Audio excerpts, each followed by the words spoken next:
Salut les wheelers, ça fait un moment qu'on ne s'est pas retrouvés. La dernière fois c'était pour la Kingsong KS16X et aujourd'hui je vais vous présenter la Vétéran Sherman. Ça fait un moment qu'elle est sortie et ça faisait un moment que je voulais faire cette vidéo.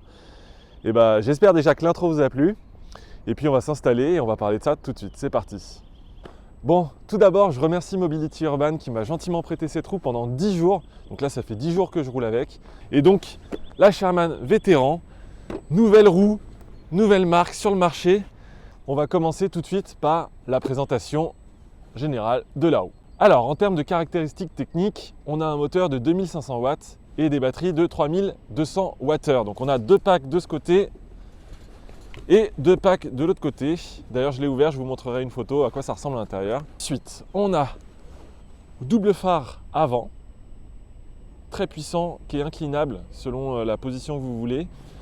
Et le phare arrière,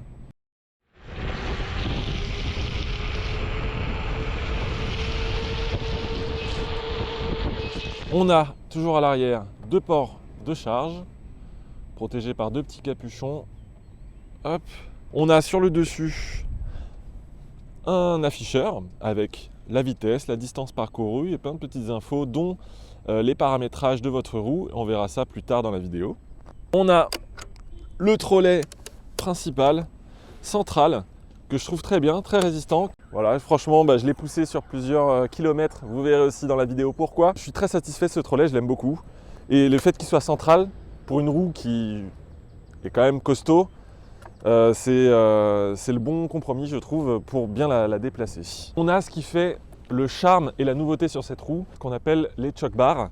C'est deux barres qui protègent de chaque côté les impacts, que ce soit sur l'avant ou sur les côtés, mais qui sert aussi de poignée. Donc par contre, il faut éteindre la roue et voilà, je peux soulever la roue.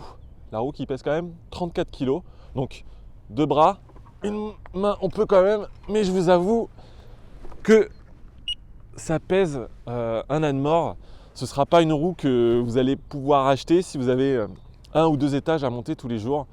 Et c'est pas une roue qu'on a envie aussi d'emmener dans les transports en commun ou quoi que ce soit. De toute façon, on va en reparler. Avec l'autonomie qu'elle a, c'est le genre de roue où vous ne prenez plus de transport, de voiture, quoi que ce soit. C'est l'avantage. Mais par contre, pas de coupe-circuit et un poids qui est vraiment conséquent.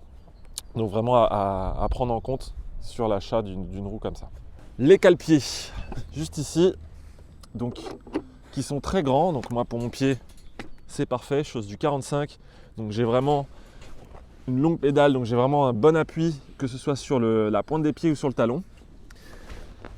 Le seul défaut, on va dire, c'est pour les sortir, je n'ai pas d'appui. Donc j'ai trouvé une petite technique en tapant en dessous, mais c'est pas vraiment un truc. J'aurais préféré, vous voyez, un petit renfoncement ici pour pouvoir l'attraper avec le pied. Donc souvent, je suis obligé de le faire avec les mains, mais bon. On va dire que là, je pinaille un petit peu. Continuer sur les caractéristiques, je vais vous parler des choses manquantes. Il manque des ports USB, au moins un. Vous savez, on aime bien charger de temps en temps nos appareils électriques, que ce soit nos téléphones ou nos caméras. Et sur cette roue-là, il n'y en a pas. Il faudra compter sur une batterie externe. On n'a pas de LED, que ce soit sur les côtés, sur le dessus ou à l'intérieur. Donc votre roue, c'est de la sobriété, c'est du plastique, du métal, des batteries, un moteur, rien de plus. Pas de LED, pas de port USB, pas d'enceinte non plus. Voilà, il faut vraiment aller sur le minimum. On a toutes les vis qui sont apparentes. Donc l'avantage, c'est qu'elle est facilement démontable. Il n'y a pas de petits caches ou de choses qui ont été placées. Désavantage, c'est que ça casse un peu le design de la roue et en même temps, ça fait aussi son charme. Il manque aussi, pour moi, quelque chose qui est super important. Un garde-boue. Il n'y a pas de garde-boue. Ça me rappelle effectivement les anciennes Gotway. D'ailleurs, c'est des anciennes Gotway qui ont fabriqué cette roue. Et ils n'ont pas mis de garde-boue, à croire qu'ils veulent vraiment pas qu'on l'utilise sous la pluie. Donc sous la pluie, je peux comprendre. Mais quand vous repartez, qu'il fait beau et qu'il a plu il y a quelques minutes, forcément le sol est trempé. Et la roue vous projette le plus possible de saleté, d'eau sur vous, sur votre sac et tout ça. Donc il faudra prévoir, fabriquer ou acheter un garde-boue séparé et le fixer comme vous pouvez. Il n'y a pas non plus de détecteur de luminosité. Donc quand vous passez dans un tunnel ou qu'il fait nuit, il va falloir activer à chaque fois manuellement votre phare avant. Voilou. Passons maintenant à quelque chose qui est important pour certains, futile pour d'autres. Pour moi, c'est quand même quelque chose d'important, c'est le design de la roue. Donc je vous la montre depuis tout à l'heure. Là c'est très subjectif. Il faut savoir que moi, la roue, au départ, quand elle a été présentée en avril 2020, je ne l'aimais pas du tout. Honnêtement, visuellement, je ne comprenais pas ce que les gens pouvaient trouver à cette roue. Un monobloc comme ça, ultra imposant. Je sais pas, j'étais pas satisfait des modèles 3D qui ont été présentés. Et puis, petit à petit, j'ai vu les photos apparaître des modèles en fabrication. Et après, je l'ai eu sous les pieds. J'ai vu des riders rouler avec, moi-même rouler avec. Et je trouve que justement, en fait, j'adore cette roue. Visuellement, elle a un parti pris qui est osé, qui est nouveau. Elle a ce côté effectivement tank, ce côté tout terrain qui peut passer, qui peut détruire tout sur son passage. Et je sais pas, je la trouve vraiment belle. J'aime beaucoup ce phare arrière qui rappelle un peu le logo de Superman. Les choc bars, l'espèce de petit aspect là sur le plastique de petites rainures. Bah, vraiment, il y a un petit côté militaire que j'aime beaucoup. Après, bon bah voilà, il y a des choses, j'aurais aimé qu'il y ait un peu de mousse ici, peut-être en bas. Pareil en haut, j'aurais aimé que les petites vis soient cachées par un petit bloc en mousse. Enfin voilà, après je chipote, mais je trouve que pour un premier modèle, c'est super réussi, j'aime beaucoup. Vraiment, c'est validé pour moi. Et comme je vous ai dit, c'est très subjectif. Donc dites-moi d'ailleurs dans les commentaires ce que vous pensez visuellement de cette roue. Et même en plus général, qu'est-ce que vous aimez ou n'aimez pas dans cette gyroroue. Alors je vais juste vous montrer un petit peu le setup de l'afficheur qu'il y a sur la Sherman et vous parler d'un défaut pour moi qui est quand même très important sur cette roue. Donc on a effectivement ce petit afficheur avec ici le petit bouton pour allumer les lumières, ici pour allumer la roue, ici pour valider les réglages et ici pour aller justement dans les réglages. Donc là on a la distance du jour, la distance globale. Le tiltback, donc là il est mis à 50 km/h, normalement c'est 25, on est bien d'accord. Et ici votre vitesse et là la batterie restante. Donc maintenant je vais vous montrer comment on rentre dans les setups. Il suffit de faire un appui long sur le bouton OK. On rentre dans le menu setup. On va aller nous dans ce qui nous intéresse, dans le close tiltback et on va le changer. Et vous allez voir que je peux le monter jusqu'à 54, à 58. Et là, à 280 km/h. Donc, ce que ça veut dire, c'est que quand vous activez ce mode-là, c'est entre vous et la machine. Et c'est une machine qui peut monter jusqu'à 75 km/h, voire 80. Enfin, vraiment, moi, je ne vous le conseille pas. C'est pour moi le gros défaut de cette roue, c'est sa vitesse. Je ne veux pas que les constructeurs s'ambiancent sur des vitesses incroyables. On est toujours sur une roue, on est maintenu par une carte mère. Donc, soyez prudents. Et s'il vous plaît, constructeurs, voilà, 50 km/h, on n'a pas besoin de plus, vraiment. Même si la machine est capable, je ne veux pas que ce soit aussi facile de débrider sa machine. Là, pour moi, c'est trop facile. Donc pour moi, c'est vraiment le défaut principal de cette machine, c'est sa vitesse. On active un tiltback à 25 km/h, on est très bien. Allez, on se fait plaisir à 30, mais pas plus. Et puis voilà, je vous mettrai dans la description le lien des Wheeler Pro. Ils ont fait une vidéo sur tous les setups et comment on peut régler cette machine avec le petit afficheur. Et puis on a quand même accès au Bluetooth avec l'application EIC World ou DarknessBot pour aller dans les réglages, mais pas les modifier, juste pour avoir accès à toutes les informations. Maintenant, on va passer à quelque chose qui est super important, c'est le confort de glisse, la puissance qu'elle délivre. Comment on peut l'utiliser en ville, en route longue distance, en off-road, sur des terrains cabossés. Donc là c'est pareil, le conseil que moi je donne à chaque fois, c'est de pouvoir quand même essayer une roue avant de l'acheter. Mais si vous ne pouvez pas, je vais essayer moi de vous transmettre un peu mon ressenti. Le gros avantage, c'est qu'on est toujours sur une roue de 18 pouces, malgré son large pneu, donc comme on peut voir, très large et très épais. Donc là, en plus, on est sur un pneu cross. Il existe aussi le pneu street. Donc là, moi, j'ai testé que celui-là et finalement, je m'y suis très vite habitué. Le fait qu'on soit sur du 18 pouces, ça reste une roue qui reste quand même maniable, même à faible allure, même en ville. Je l'ai trouvé vraiment très adaptée, en tout cas à ma morphologie. Elle est plutôt compacte. On n'est pas comme sur une Gotway Monster qui est vachement imposante, qu'on est sur du 20-22 pouces, une grande roue.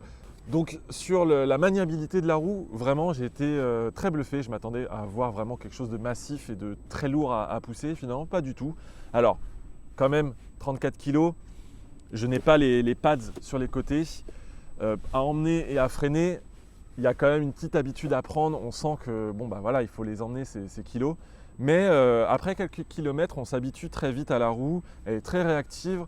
Elle est très douce à conduire en vitesse élevée et on a l'impression qu'on roule avec ce pneu là sur un petit tapis de mousse, c'est très sympa. Maintenant, pour du off-road, alors pour de la route type terre, herbe, sable, ça passe, pas de souci. Par contre, dès que vous allez vouloir un peu pousser la roue pour faire du off-road, donc faire des sauts, aller un peu dans la forêt, accélérer, tourner rapidement, elle n'est pas faite pour ça. Honnêtement, c'est pas une machine qui vous permettra de profiter du off-road parce qu'elle est lourde, elle est quand même imposante. Et puis c'est une roue qu'on n'a pas envie de faire tomber, qu'on n'a pas envie d'abîmer. Donc je ne vous conseille pas, mais en tout cas, j'ai pas pris plus de plaisir que ça à faire du off-road avec. Le plaisir maximum que j'ai pris, c'est sur de la longue distance. Et on en reparlera un petit peu juste après pour l'autonomie, mais vraiment très confortable en utilisation prolongée. Voilà. Qu'est-ce que je voulais dire d'autre? Je vais revenir vite fait sur les pads. Je vais vous montrer une photo des pads qui sont installés avec. J'ai roulé un petit peu avec, je les ai retirés finalement et qui viennent vous aider à faire avancer votre roue, à avoir un peu plus de réactivité et pareil sur le freinage, à avoir un peu plus de peps. Malheureusement, ils font très mal, donc je ne vous les conseille pas. Ils sont livrés avec, ne les mettez pas. Achetez plutôt des pads séparés, vous trouverez ça sur internet facilement, je pense. Voilà, la plupart des riders qui roulent en vétéran ont installé des pads plus confortables et je vous les conseille. Ceux de base, ne les collez pas, c'est vraiment pas la peine. Roulez plutôt sans, ce sera mieux en attendant les vrais. Alors pour l'autonomie, j'ai été bluffé. Je vous ai dit 3200 Wh de batterie installée sur cette machine. C'est plus du double que ce que j'avais en tour du monde sur la 18XL. Donc sur la 18XL, j'arrivais à faire des distances comprises entre 70 et 100 km. Donc vous doutez bien qu'avec une machine comme ça, je fais le double tout simplement. Et donc là, j'ai fait un test d'autonomie sur 10 jours. J'ai testé pendant plusieurs jours sans recharger la machine. J'étais à 100%, j'ai été jusqu'à 5% et j'ai fait 134 km sans recharger. Bon, ça y est, j'ai mes bips depuis mes 120 km. Je suis bridé en vitesse à 22-23 km/h. Et là, donc, je suis à 132 km et je suis en dessous des 10%. Donc, j'irai pas beaucoup plus loin. Je pense que je vais faire 140 grand max. Donc voilà, l'autonomie pour la Sherman, pour ma corpulence et mon utilisation qui a été un peu intensive, je vous le cache pas. Très bluffé par l'autonomie, je pense qu'en roulant à 25 km/h sur des terrains assez tranquilles, vous pouvez facilement tenir, en tout cas moi je pense que je peux tenir les 180 km d'autonomie. Donc oui, bluffé par l'autonomie, je pense que c'est une roue qui est faite pour ça. Vous l'achetez, c'est parce que vous voulez rouler beaucoup, vous n'avez pas envie de la recharger tout le temps, vous avez des projets de voyage, des projets de longue distance.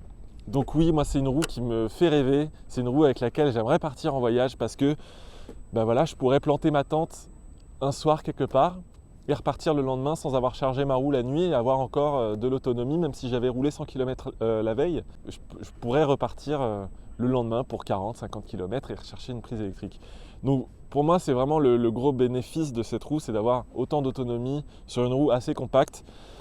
Un design qui me permettrait en plus de poser du matos sur la roue, d'attacher des éléments sur les barres qu'il y a juste ici. Enfin vraiment, elle a été pensée, construite pour ça, pour du longue distance.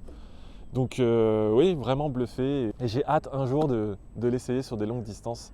Et pourquoi pas une suite du Tour du Monde ou un autre projet de voyage avec cette vétéran Sherman. Donc ça, on verra dans quelques temps. Je ne sais pas si vous entendez. Hein. J'ai crevé, je ne sais pas comment. En fait, il y a la valve carrément qui s'est arrachée. Donc peut-être qu'il y a un caillou, il y a quelque chose qui est venu se coincer. J'ai jamais vu ça de ma vie, vraiment. Donc là, une roue de 35 kg, je ne peux pas la porter. Je pousse comme je peux, mais on entend le pneu qui frotte.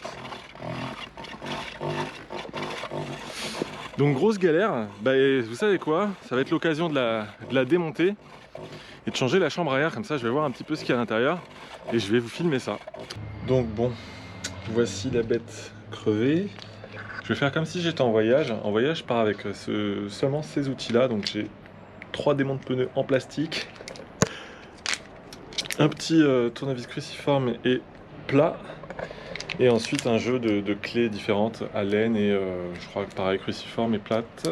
Donc un peu de tout, normalement ça suffit pour avoir accès à pas mal de trucs. Mais là personnellement J'y crois pas, hein. Ça a l'air quand même très compliqué à démonter. Donc je vais tenter ça, et puis bah c'est parti, let's go!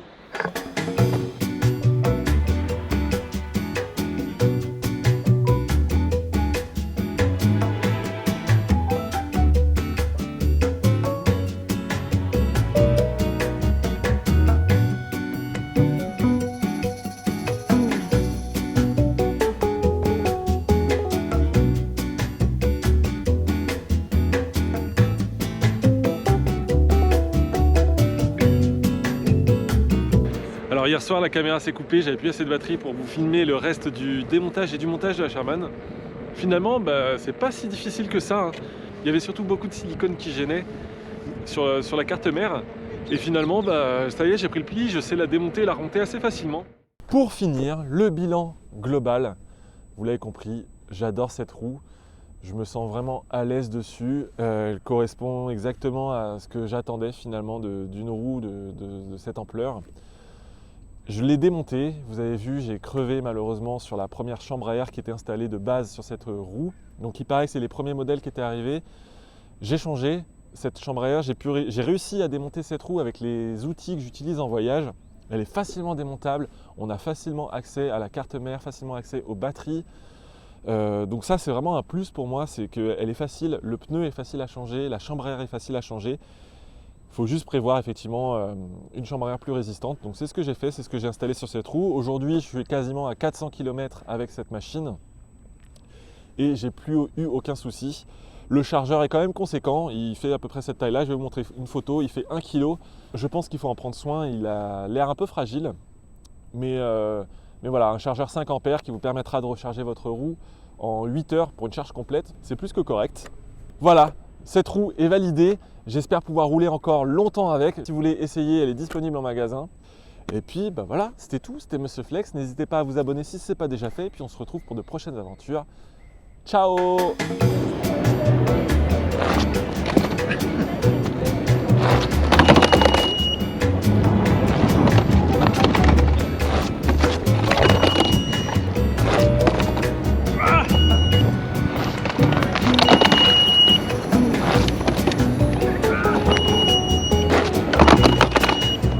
Le truc c'est que t'arrives pas à faire un 180 degrés. Trop dur! Je vais lui montrer. Vas-y, saute.